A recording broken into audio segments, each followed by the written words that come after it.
Welcome to Two Side Outdoors, your hunting, camping, fishing, survival techniques, and everything outdoors.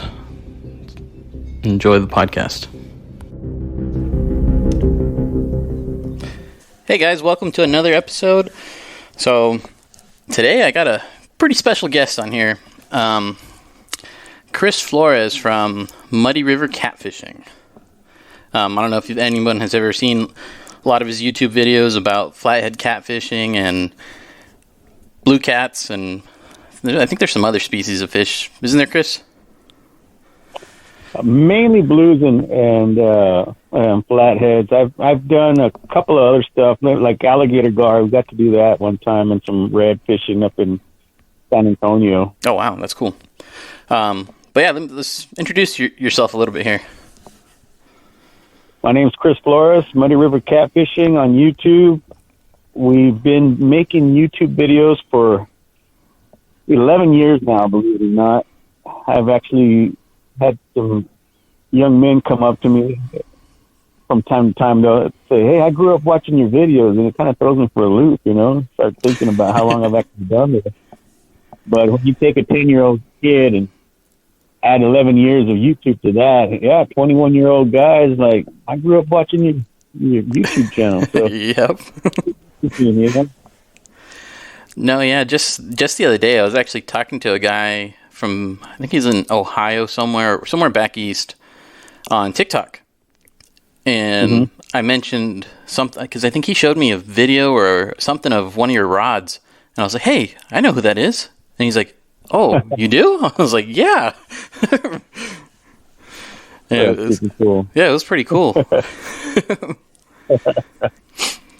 But yeah, it was definitely something interesting seeing how, like, recently, I think you had, who was it, the Catfish Cowboy guy? Yeah, the Fishing Cowboy. The Fishing Cowboy. Yeah, there you go. He's up in Maryland. Yeah, and I was watching some of his videos too recently, and it was just kind of crazy. It's like him going from mainly like blue cats and stuff to catching flatheads out there with you, and I was just like, dang, he's total different experience there for him. Well, he did it right. He named his channel the Fishing Cowboy, so that doesn't pigeonhole him to one species. I did that to myself, maybe catfishing, and honestly, I'm okay with it. But had I had the foresight, like if I wanted to grow my channel and do different species or even different things besides fishing, I could have gone Muddy River Outdoors or something to that effect, No, yeah, that's like how I went with my podcast thing as well. It's like I went to something outdoors. Right. Yeah. For people starting out, if they're wanting to name their channel and they're not sure what to do, I would recommend they don't get too specific, because then you'll end up pigeonholed like that. But for me, I love catfish, and so I'm totally cool with it. Any other species, I'm just not as excited to fish for, No, yeah. So yeah, it fits me perfect. No, that's cool. So like some of the questions I'm gonna ask, like one of them, why did you get into guiding? Why did I get into guiding? I've always enjoyed fishing, and I've always enjoyed sharing my passion for fishing. And so one of the things that I wanted to do is figure out how I can share it, aside from the videos and stuff, which I've enjoyed. And I think the biggest difference is when I was making videos, I just throw it out into outer space, and I didn't know if or what kind of impact, if at all, it was having on people. Guiding is completely opposite. It's like a first-hand experience. You have the person right there. You put them on a fish, and a lot of times they're catching a bigger fish than they've ever caught before, and you're a part of that. And just, there's no way to describe it. It's amazing. A lot of it is perspective. When I first started guiding, I wanted to put people on fish that I considered big, which is like 20 plus pounds. And I was really hard on myself because if I took people out and we only caught like a 15 or a 10-pound fish that day, I was disappointed in myself. But then I realized that 10-pound fish for that person was like the biggest fish they'd ever seen in their life. You know? No, yeah. And so I said, oh, you know what? It's all in perspective. So these guys had an amazing time. They caught their personal best fish, and they have a story to tell for years to come, you know? So I love that. I love that passion, sharing it, seeing the enjoyment. And the cool thing is that it doesn't matter if it's a 5-year-old kid or a 90-year-old man. When they catch that fish that's the biggest fish they've ever caught, they all light up the same way, like a Christmas tree, you know? Oh, yeah, it's just that adrenaline, the excitement. Because, like, recently for me, so I've only ever caught two flatheads. My first one was a 8-pounder, and that one was a spur-of-the-moment little fishing trip at night. It's like, I got home, my wife said, oh, so whatever plans that we had, they got canceled, so I know you're ready to go fishing, so go, take off. And took off, caught a little bit of bait, went out, and I was probably out there for maybe about 2 hours, and boom. It was something else, and I was just like, this is awesome. My first flathead. Yeah, heck yeah. And then just recently with Joseph's tournament that he had, I caught the smallest catfish, a little 1-pounder. Oh, nice. Still counts. No, yeah. I still won something, so. Yeah. So I know how we kind of like talked about that you really enjoy catching mainly catfish and stuff, but are there some of the other species that you do enjoy from time to time? You know, the other day, or I won't say the other day, I guess this was, let me think back to, I think it was September of last year, October last year, somewhere around there. We did a catfish conference in Kansas City. And as I was driving out, I told myself, I said, I'm just going to focus. I'm just going to drive out there, do what I got to do, and come back. Because usually I plan fishing trips all the way up and fishing trips all the way back. For whatever reason, I lied to myself, and I said, I'm just gonna go work and come back. And so as I'm driving out, I passed this lake. The name of it is Ute Lake. It's UTE. UTE Lake. And as I'm driving past, I noticed it's like literally 5 minutes from where I'm at on the main highway. So I had to take a little detour just to see it because I'd never been there before, and it was this beautiful lake. And I'm sitting here staring at it with no fishing rod, nothing, you know, that I could cast a line with, because I promised myself that I wouldn't go fishing, you know. And so I was like, oh, I'm kicking myself about it. I said, okay, on the way back, I'm going to stop and buy me a little Walmart rod or something and a lure. And so I did, actually. I stopped and I got me one of those GX2 fishing poles and bought me a little topwater lure and can of worms, and I went out there and I just planned on fishing the whole day there, just one day for myself. And I got into a bunch of smallmouth. I caught me some walleye, caught some bluegill and some white bass. And it was just a blast, you know, because that was the first time, and I don't even know how long, that I had no obligation. I wasn't guiding. There was nobody that I had pressure to put on fish.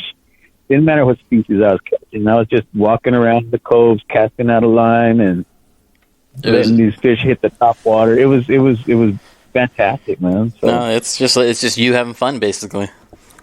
Yeah, yeah. So I had a good old time catching some smallmouth and some white bass and some walleye and stuff. So yeah, you know, if I can get out there and do some fishing, yeah, I don't mind. I'd love to get out and just fish for whatever, but my passion is with the catfish.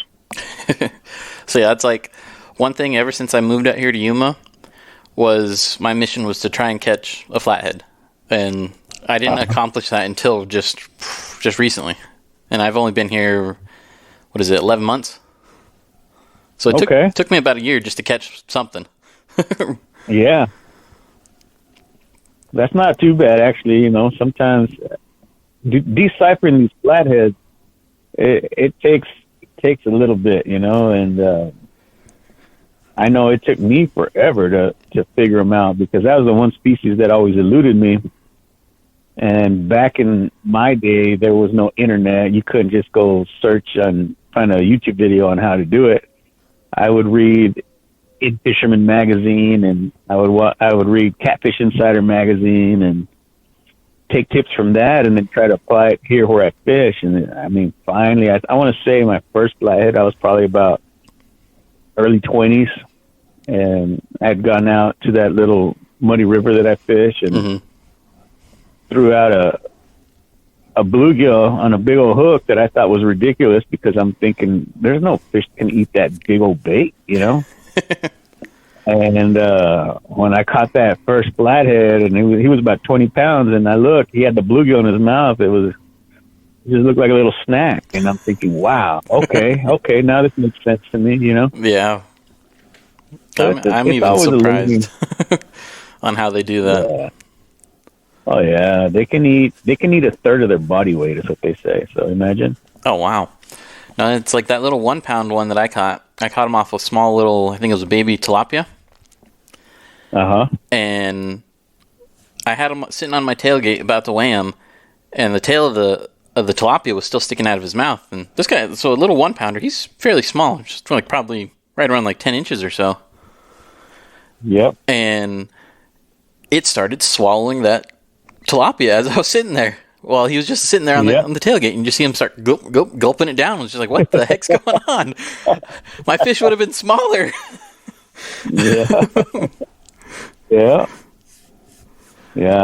Just to give you an idea, I was pretty set on trying to catch me a monster flathead one day, and I went out on the river, and I took some 3-pound carp for bait, right? Live bait.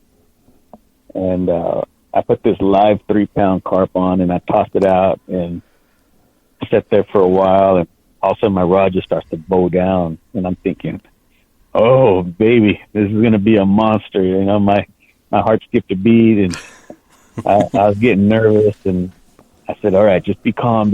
It's a big bait. Let them eat it a little bit, and then hook them. So I gave them a little bit. One of the tricks that I do when it comes to flathead, because they bite differently, is when I think I'm ready to hook it, I count another 10 seconds.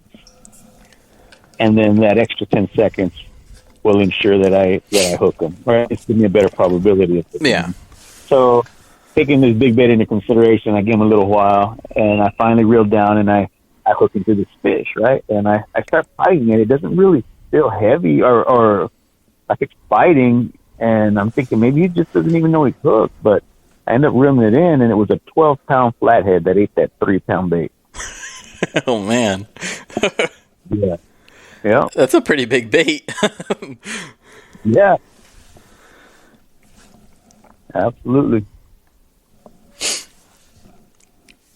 So, as I've seen from like some of your videos and how like CPR does work, do you ever keep like a small one every now and then for like dinner or something? So yeah, every once in a while we'll have a little fish fry. People seem to think that I eat a lot of fish, I guess just because I'm always fishing, but I'd say we have a fish fry maybe like 2 or 3 times a year, Nice. Not very often. And when I do keep fish, I do keep any under 10 pounds. On my boat, I have a rule, anything over 10 pounds goes back, and my clients are allowed to keep anything under 10 pounds. Now, me personally, I'll keep about 2-3-pound fish, 3-pound fish, and that's already plenty of meat for my family. I'll fry those up, do a little beer batter, and with those fish, I'll feed myself, Fran and Alex, and then also have leftover and send some to my parents. Oh, nice. So yeah, there's a lot of meat on these fish. People that aren't used to catfish, they don't realize it. No, yeah, that's like one thing that I've noticed. It's like a lot of people, they talk trash about like catfish. Basically, they're like, "Oh, it's a trash fish. It's a mud eater kind of thing." Yeah. But it's like, honestly, catfish has been some of the best tasting fish that I've had, really. Right. The reason it got that name or that reference as a bottom feeder or trash feeder is because what happens is the small fish, they want to get as big as they can as quick as possible. So what they're doing is they're eating anything and everything that they can just to build body mass. They're scavenging on anything they can find, really. Anything that'll add to their body weight and their growth, they'll eat it. And once they get to a certain size where they're fairly comfortable that they're not going to get eaten by something else, they start to get a little bit more picky on what they eat because, at heart they're predators. Yeah, they're hunters. So that's why when you're fishing with stink baits and shrimp and all that, you're catching a lot of little guys, but not really too many big fish. Mm-hmm. And the reason for that is the big fish have already gotten to the point where they want to eat other fish.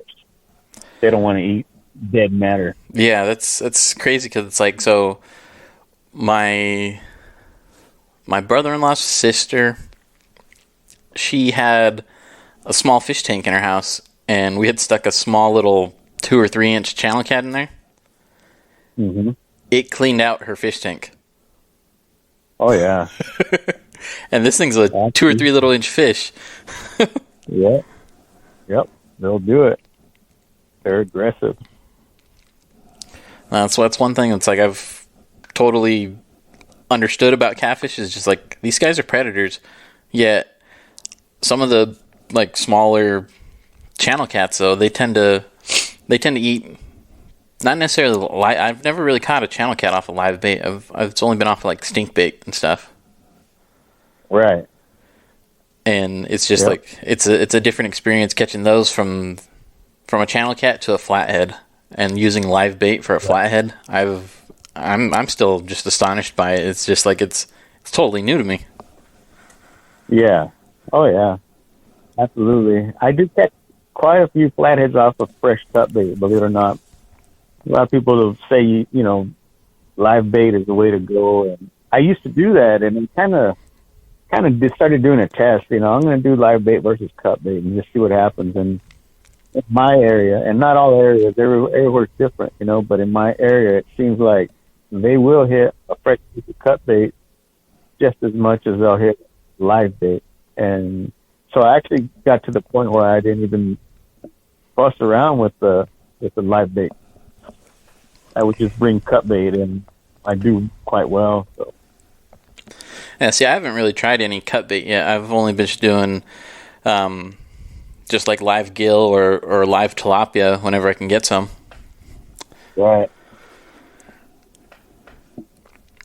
So there was a video that I seen recently on what is it? I think it was like Ziners or something as a online bait store.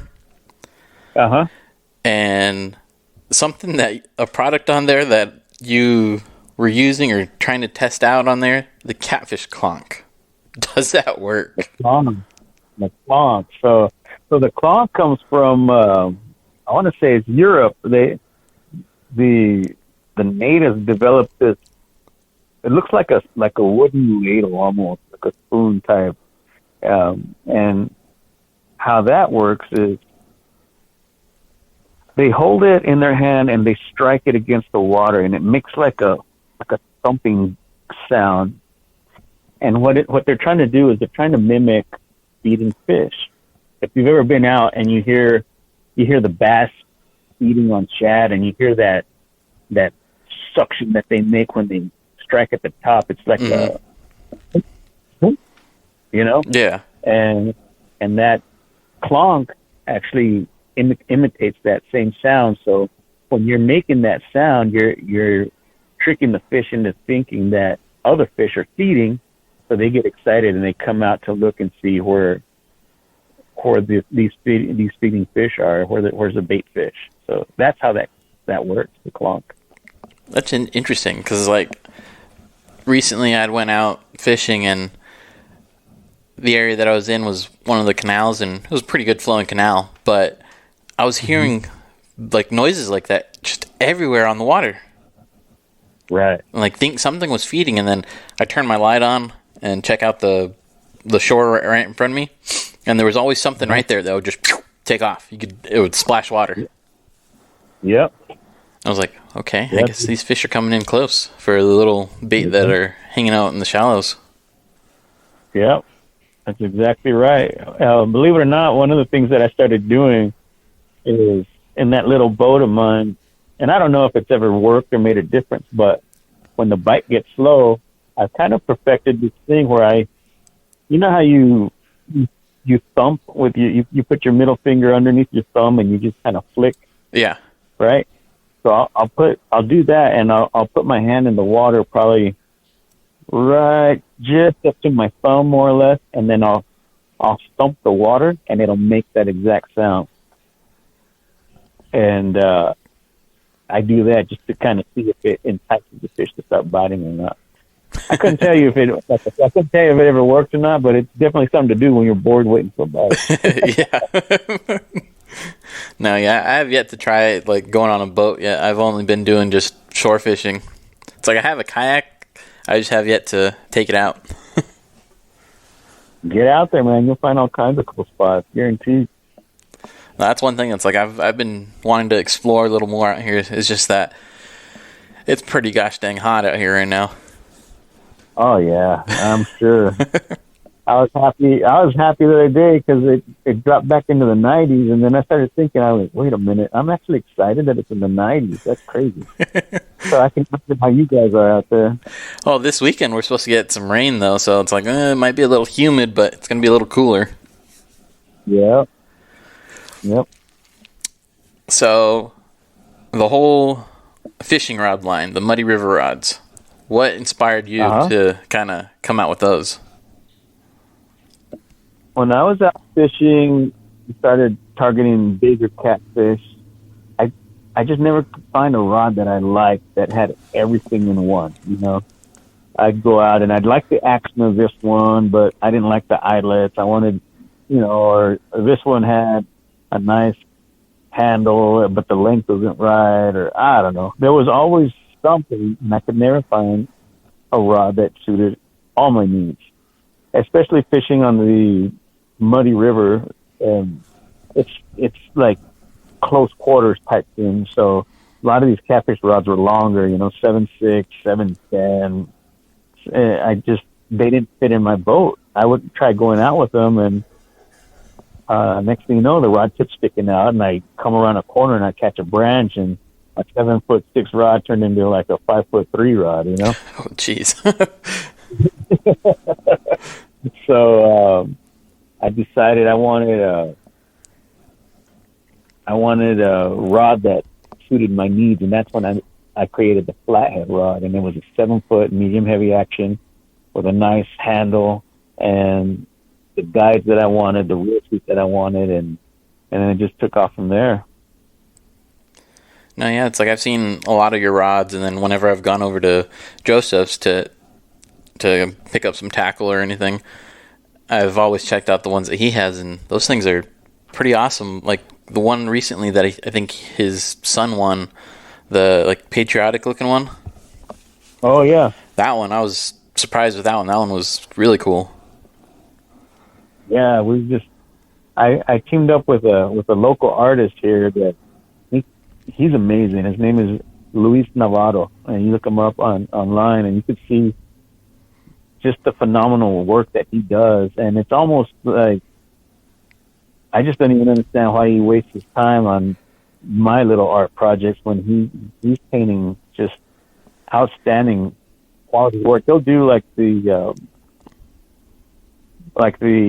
show cars where they have murals on the side of them, or he'll do motorcycles. He'll do all kinds of stuff. I mean, anything you can think of, and it's just top notch stuff. And when I approach him with, can you paint a fish hook on my hat, or can you people? Yeah, he's a very humble guy. Very humble guy. So it's worked out quite well. We started doing these custom painted rods, so people come up with some pretty cool ideas. I mean, the stuff we put out there is just, off the top of our heads, and then it leads the client to use their own imagination. I had one lady, she wanted us to paint like a galaxy on there, so there was stars and planets. Oh, wow. Like Milky Way, and then you put it under the UV light, and it just glows, and it's so cool, man. That is cool. No, yeah, I seen that one where you did with the red and like the lightning, and it kind of glows as well. Right. That one, I thought that one was pretty cool too. Thank you. Yeah. Yeah. People seem to really like it. Some awesome rods there though that you got. Thank you. Appreciate that. I definitely need to get myself one though. I've been using just Walmart stuff lately, and it works, but it's nothing probably compared to that one. Time for an upgrade, huh? Yep. So, what are some of your favorite baits? I guess because I've seen you use like shad and like carp and stuff. Are those like some of the main ones, or? Those are the two favorite baits that I have out here. If you guys have watched my videos in the past, I've tried all kinds of them and stuff. I've had people email me back in the day that they had seen some TV show where they were using onions for bait. So I tried onions, I tried soap, I tried scallops, I've tried stink baits and all kinds of crazy stuff. Shrimp, of course, some of the more common stuff. But at the end of the day, I think a lot of, like I was telling you earlier, a lot of the stuff like stink baits, shrimp, and these other baits are designed, or then designed just natural for a smaller fish to pick those up before a bigger fish. So I started using cut bait, carp, shad, and bluegill are probably the top 3 baits out here. And that's basically what I stick to because I still want to catch the biggest fish that I could catch, So I know that's going to be their preference is something that they're used to eating. That's cool. That's like using a certain kind of bait like that, like how you said, the smaller, stinkier baits and whatnot, you're going to catch smaller fish. Obviously, bigger baits, bigger fish. Right. So another quick question on here. So how did you become friends with Joseph? How did I become friends with Joseph? That's a good question. I'm probably the worst guy with a memory. I can't tell you what I did yesterday. I want to say that Joseph had reached out to me because he was starting up his little bait shop, and he was looking to carry some stuff, and he was wondering what I would do to, if I could do anything at all. Because he said he had talked to some people, some other rod companies and stuff, and they wouldn't even look at him because they had minimum orders of X amount that he couldn't afford. And I told him, yeah, no big deal, man. I'm happy to work with the little guys as well as anybody else. And so he started out ordering a couple rods from me, and I think that's how it all started. That's cool. And we became good friends from there. Yeah, that's. Joseph might have to correct me if I'm wrong, but I think that's how it started. No, I think that's like exact. He mentioned it the other day because I was at his house and we were talking to some other couple the customers that were there, and he had brought it up, and I think that's honestly spot on, really. Good. So, so I guess, what is it?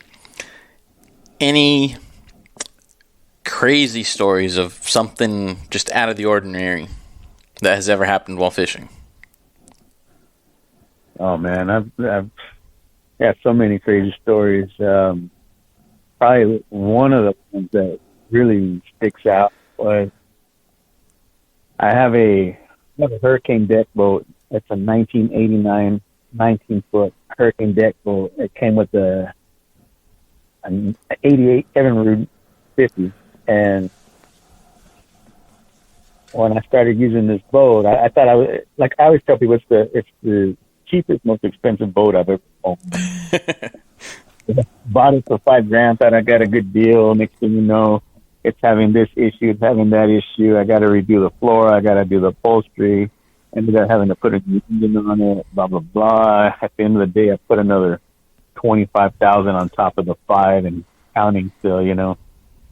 So, but anyways, long story short, I still love my boat. I'm happy with the way it's turned out. I wouldn't change it for anything. But one day, I had this guys coming out with me, and I had told them, I said, "Listen, it's going to get windy about 10 o'clock.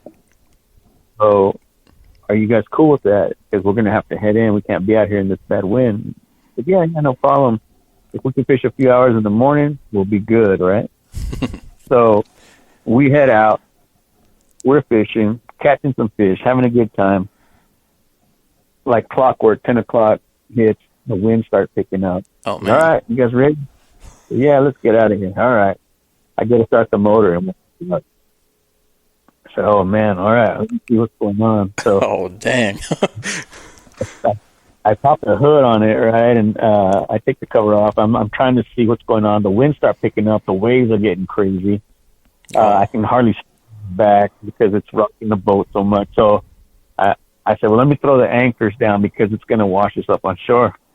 And so I throw out both anchors to hold us in place, and I go back over there, and I'm trying to get the motor to start. I got one of the clients trying to start the motor while I'm fumbling around over there, holding the pony so I don't fall off the boat, And oh, jeez. It was can't remember exactly what time of year it was, but it was time of year where it was still pretty cold. We were in jackets, And I look up, and the wind's so strong that it's blowing the boat, pulling the boat anchor, so it's still taking us to shore. And I'm thinking, man, we're gonna get beat.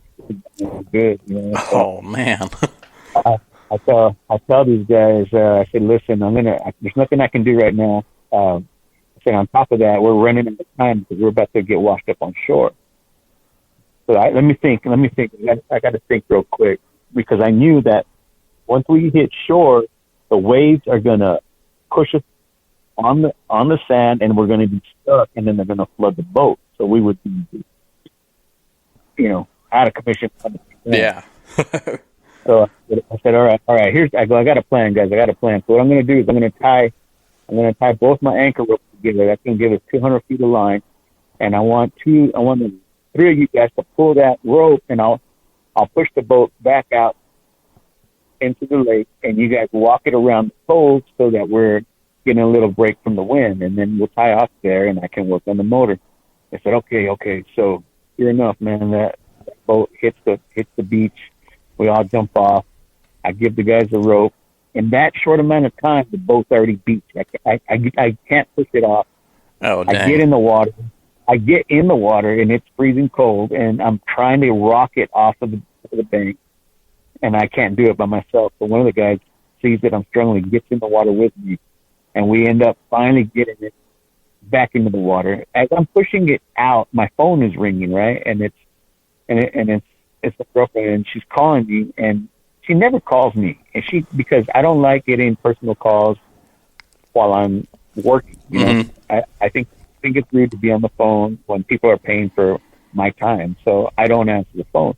Well, she calls. She doesn't call once. She calls like 3 or 4 times, and I'm thinking, I'm chest deep in freezing water, pushing this boat, and like, roaring winds and waves, and she's over here calling me, and I'm thinking, what the heck could she possibly want at this time when my boat is down and all this stuff is going on, right? Some sort of emergency. I leave it alone. I get the boat out. We end up walking around, pulling it to the shore on the other side, tie it off. I get back in there. I'm trying to get it to start. Would not start. And I tell the guys, I go, listen, man, we're going to have to call it in. State Parks is going to have to come pick us up. And I said, okay, no problem. So I call it in. State Parks comes. Now, when you have an emergency like that, State Parks will take you and the party involved, but they won't tow your boat back here. So they take us. My boat stays there. We drive all the way back to the marina. The guys get off. I'm thinking, oh my God, these guys are going to freak out. And they're like, dude, this is like the best time we ever had. I go, are you kidding? It's like, yeah, this is crazy, but it was awesome. All right. So they go on their way, and I'm still thinking, well, I got to get my boat back somehow. So luckily, I have a buddy who has a boat, and he keeps it parked in the slip. I call him up. I said, hey, listen, my boat broke down. Can I borrow your boat to go get my boat? He says, yeah, no problem. So I try to time it right. I'm waiting for the wind and the waves to settle down, and it's just not letting up. It's just still roaring. I mean, there's like 3-4 foot white caps, and finally it seems like it's tapering a little bit, not a lot, but enough that I can tolerate it. Yeah. So I just jump in my buddy's boat. I drive out there. I get my boat, tie it up next to his boat, and I start heading back. Well, as I'm heading back, the wind picks back up, right? Oh. And I'm hitting these 5-foot swells, and it's just like slamming my boat against his boat, and ends up breaking the railing on my boat. And I'm just like, geez, almighty. I finally get back. So I'm thinking, well, now I got to get my boat on the trailer in this wind with no propulsion. So I drive right up to the ramp. I jump off. I get my boat, and there's this big old rock right there, and I tie it off to this rock. Jump back in his boat. I go all around to the marina, park his boat. I get off, and I'm walking up around to go to get to my boat. It's up this hill, and I'm walking up like I feel like Rocky, man. Like, yeah, I did it. I'm walking, like I'm just about to put my hands in the air, and I look down, and my boat came untied, and it's starting to drift away. Right? Oh man! So I'm in like, I don't know how many layers of clothes, sopping wet, with like insulated boots on, running over there. I look like that kid from like the Christmas Story. If you're just hoping I don't fall down, because I don't know if I'll be able to get back up. And I run down there. I run on the dock, and I'm just hoping that boat comes close enough that I can grab it. And it doesn't look like it's going to happen, man. It's real close. And I'm starting to like thinking I'm going to have to dive in. And so I'm getting ready to strip my clothes off, and it barely comes by the very edge, and I end up grabbing the boat. Oh. Well, now I'm far away from the ramp again, so I got to use the 200 feet of rope to pull it by hand against the waves back to the ramp, secure it again, finally dive down, get my trailer down there, and pull it on by hand and load it up. I finally get the boat on. I drive up to the top of the ramp, and I just sit there like, oh my gosh, what just happened? And I'm like, oh yeah, my baby, and see what the heck, So I call her up, and she answers the phone. I go, what the heck's going on? Didn't you know I was almost drowning out here? And she's like, well, we almost burned over here. I said, what are you talking about? She said, the neighbor's house caught fire, and it almost jumped to our house. They evacuated the whole block, and firefighters came out, and luckily they got the fire put out before it jumped to our house. Like, holy. I said, what a day that was. Oh, man. But yeah, long story short, that's the day my engine finally died out, and I had to buy a new one. And on the good side, nothing happened as far as the fire is concerned to our house. So we were safe, and nobody got hurt in the fire itself. So, well, that's good. Crazy day. But yeah, that's a crazy day. All that happening all at once. Yeah. I know one of my crazy stories was a channel cat that I caught in Northern California at Lake Isabella. Mm-hmm. I had a channel cat on my line, brought it up, was showing everybody, and next thing you know, my line snaps. The fish falls off. You know how catfish have the little barbs on the fins, on the pectoral fins and stuff? That barb went right through my swim shorts and my knee, through me, and out my swim shorts. Oh, man. So I had a fish stuck to my knee flapping around. Oh, jeez. And luckily, those things hurt. But yeah, luckily there was another fisherman close by that had some pliers, because I didn't have any pliers in the area where I was. It was all on the other side of this cove that I was fishing. and another guy came up on a float tube, and he had some, and I was able to clip the barb off and pull it through to get it out, basically. Wow. Oh, I bet that was painful, man. Oh, I didn't feel a thing. It was just the adrenaline of being so excited of catching a fish. Oh. Well, there you go. Good stuff for sure. Oh, no, yeah. It's like I still got a little scar on my knee, but it's like, that was a good day. Yeah. So I hear there might be some talk of you might visiting Yuma, possibly.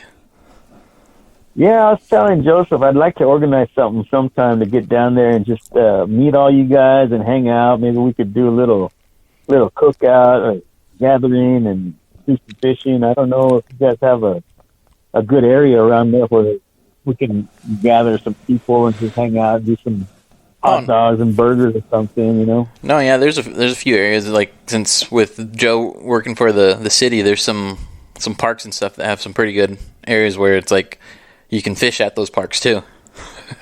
That'd be fun, man. I'd really enjoy that, just getting out and meeting all you guys. You know, I always appreciate all the support, and I know a lot of you guys that support me down there in Yuma and Arizona area. Oh no, yeah, I'm surprised just with like this whole 928 Flathead Boys Facebook group. Mm-hmm.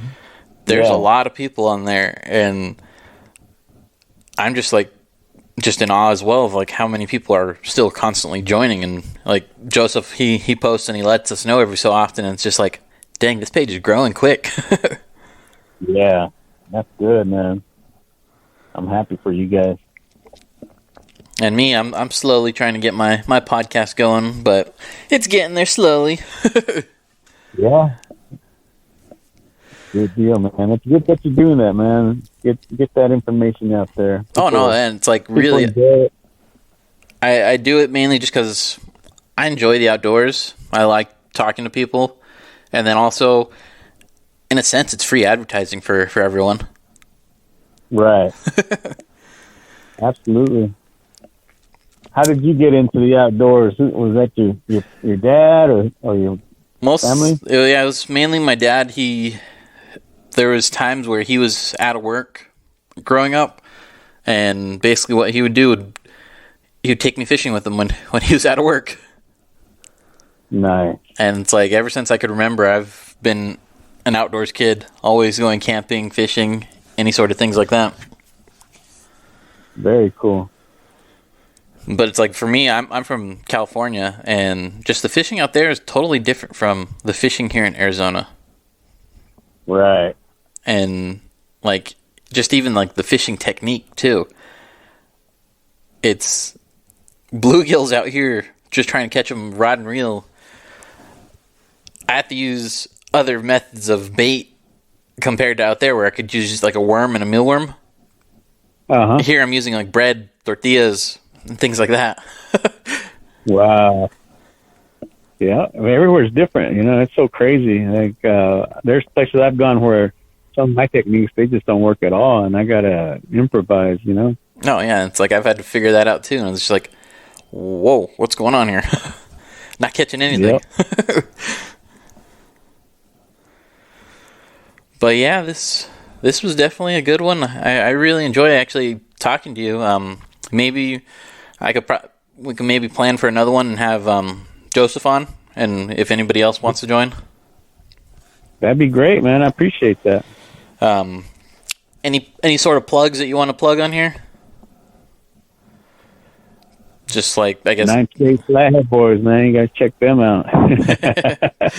Shout outs 928 Flathead Boys, and then also we'll plug you, Muddy River Catfishing. Check you out on YouTube and TikTok and whatnot. I appreciate that. Absolutely. Other than that, I think we're gonna call it. So it's like, everyone, tight lines, and we'll see you next time.